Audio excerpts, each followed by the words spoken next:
해소된 북한이 세계와 소통하는 법, 각종 매체를 통해 발표하는 성명이나 담화입니다. 성명과 담화, 비슷비슷해 보이는데 어떤 차이가 있는 걸까요? 한현희 기자가 정리했습니다. 지난 2일 북한은 미국과 우리나라를 향해 담화 3개를 쏟아냈습니다. 대남 메시지는 김여정 노동당 부부장, 대미 메시지는 외무성 대변인과 권정근 미국 담당 국장 이름으로 발표됐습니다. 김여정 조선노동당 중앙위원회 부부장 담화. 담화는 북한이 어떤 사안에 대한 입장이나 견해를 공식적으로 발표할 때 사용하는 방식인데 이렇게 누가 발표를 하는지를 밝힌다는 게 가장 큰 특징입니다.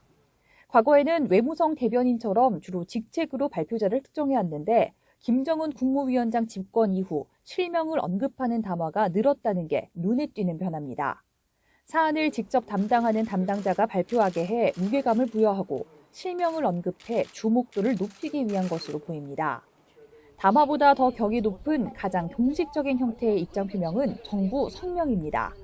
지난 2003년 핵확산 금지 조약, NPT 탈퇴 같은 주요 사안을 발표할 때 정부 성명 형식을 사용했는데 김정은 위원장 집권 이후 정부 성명이 나온 건 모두 3차례입니다.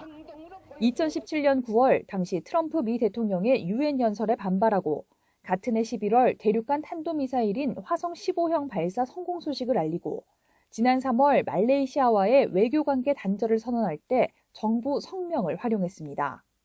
특히 이 가운데 2017년 9월 당시 트럼프 대통령을 비판한 성명은 김정은 위원장이 자신의 이름을 내걸었는데 최고 지도자 명의의 성명을 낸 건 이때가 처음이자 마지막입니다. 조선민주주의인민공화국 국무위원회 위원장 김정은 동지께서 성명을 발표하시었습니다. 또 성명이나 담화 외에 이미 밝혔던 내용을 상기하거나 여론을 환기하고 싶을 때는 기자문답이나 기자회견 등의 형식을 사용하고 있습니다.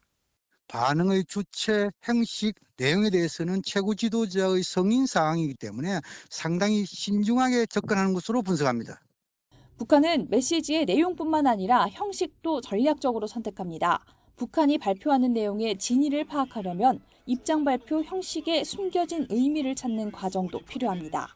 YTN 한현입니다.